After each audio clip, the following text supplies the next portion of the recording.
alliances formed. Now it was just up to him to talk a good game and the others to keep their word. That had all sounded good in the endless meetings with people in shirts and ties and with their smartphones jangling nonstop.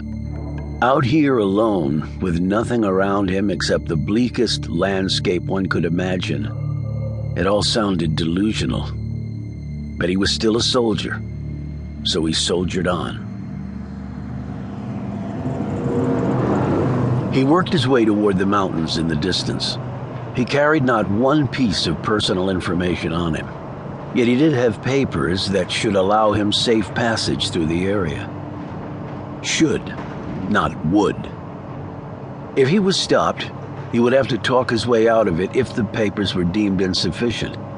If they asked to see what was in the truck, he had to refuse. If they insisted, he had a little metal box with a black matte finish. It had a switch on the side and one red button on top. When he engaged the switch and pushed down the button, everything would still be okay. If his finger came off the button while the device was still engaged, he and everything else within 20 square meters would disappear. He drove for 12 straight hours and saw not a single living person. He glimpsed a camel and a donkey wandering around. He saw a dead snake. He observed a rotted human body, its carcass being reduced to bone by vultures. He was surprised there was only one dead body. Normally, there would have been a lot more. This country had seen its share of slaughter. Every so often another country tried to invade it. They quickly won the war and then lost everything else and went home with their tanks tucked between their legs. During the dozen hours, he saw the sun set and then rise again. He was heading east, so he was driving right into it. He lowered the visor on the truck and kept going. He played CD after CD of rock music, blasting the truck cab. He listened to Meatloaf's Paradise by the dashboard light 20 times in a row, as loud as his ears could stand. He smiled every time the baseball announcer's voice came on. It was a little bit of home out here. Despite Meatloaf screaming at him, his eyelids still drooped, and he kept jolting back awake after his truck had strayed across the road. Luckily, there was no other traffic.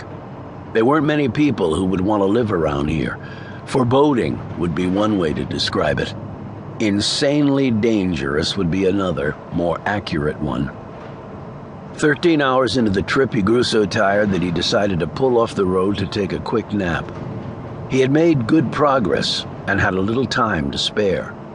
But as he was about to stop, he looked down the road and saw what was coming. His weariness vanished. His nap would have to wait.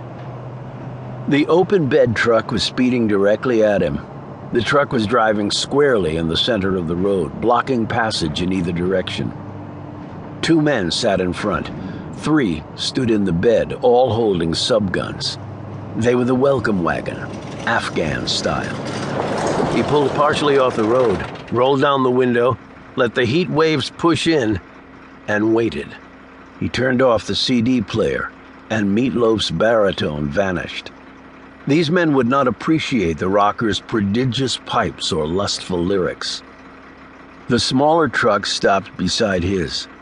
While 2 of the turbaned men with subguns pointed their weapons at him, the man in the truck's passenger seat climbed out and walked to the cab door of the other vehicle. He also wore a turban. The bands of sweat soaked into the material spoke of the prolonged intensity of the heat. The driver looked at the man as he approached. He reached for the sheaf of papers on the front seat. They sat next to his fully loaded Glock, with 1 round already in the chamber. He hoped he didn't have to use it, because a pistol against a subgun would only have one outcome: his death. "Papers?" the man said in Pashto. He handed them through. They were appropriately signed and distinctively sealed by each of the tribal chieftains who control these stretches of land. He was counting on it that they would be honored. He was encouraged by the fact that in this part of the world, not abiding by a chieftain's orders often resulted in the death of those who disobeyed. And death here was nearly always brutal and